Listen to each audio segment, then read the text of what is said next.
नमस्कार दोस्तों, आपका स्वागत है हमारे YouTube चैनल पर। मैं हूं सीए पवन सोनी। आज हम चर्चा करेंगे बजट 2025 पर।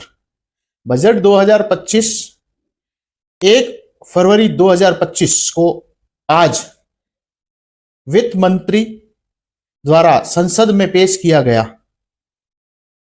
इस बजट में काफी सारे बदलावों पर वित्त मंत्री ने चर्चा की। यह बजट अब संसद में विस्तृत चर्चा के लिए रखा गया है, जो दोनों सदनों में इस पर चर्चा की जाएगी। उसके बाद दोनों सदनों से बदलावों के साथ जो बजट पास होगा उसको राष्ट्रपति के हस्ताक्षर के लिए भेजा जाएगा। राष्ट्रपति जी के द्वारा हस्ताक्षर करने के बाद इस बजट को नोटिफाई किया जाएगा। जब यह बजट नोटिफाई हो जाएगा उसके बाद यह लागू होगा। यह बजट वित्त वर्ष 2025-26 अर्थात 1 अप्रैल 2025 से जो आय प्राप्त की जाएगी उस आय पर लागू होगा। असेसमेंट ईयर 2026-27 के लिए, गणना वर्ष 2026-27 के लिए इस बजट के अंदर आयकर की न्यू रिजिम के अंदर स्लैब रेट में बदलाव किया गया है, जिसको हम आसान तरीके से समझ सकते हैं।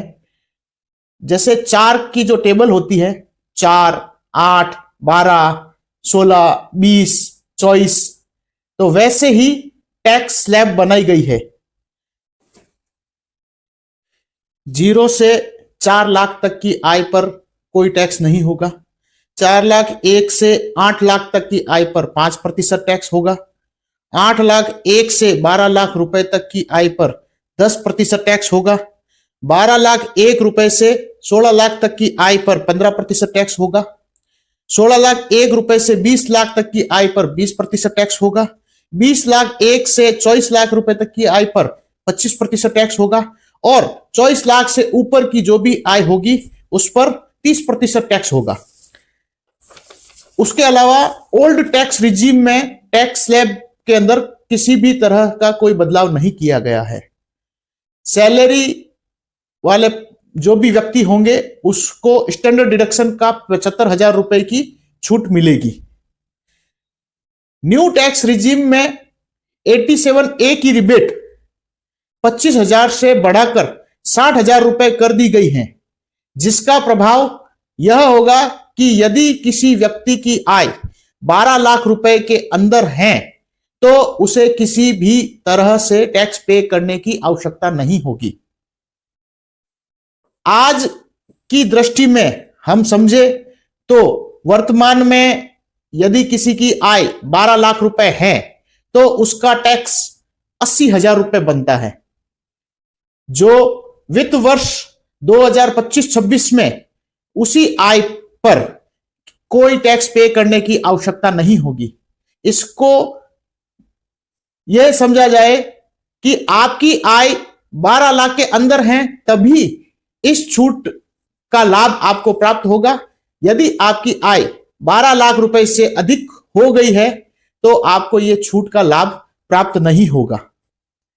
सीनियर सिटीजन के लिए जो ब्याज से आय प्राप्त होती है उस पर टीडीएस की लिमिट वर्तमान में 50,000 रुपए है, उसको बढ़ाकर 1 लाख रुपए कर दिया गया है। किराए की आय की जो टीडीएस के लिए लिमिट है 2,40,000 रुपए वर्तमान में, उसको बढ़ाकर 6 लाख रुपए कर दिया गया है। ITR यू जो अभी तक असेसमेंट ईयर खत्म होने के 2 साल बाद तक फाइल कर सकते थे, उसको अब 4 साल बाद तक फाइल कर सकते हैं। इसके अलावा किसानों के लिए केसीसी की लिमिट को 3 लाख रुपए से बढ़ाकर 5 लाख रुपए कर दी गई है। धन्यवाद।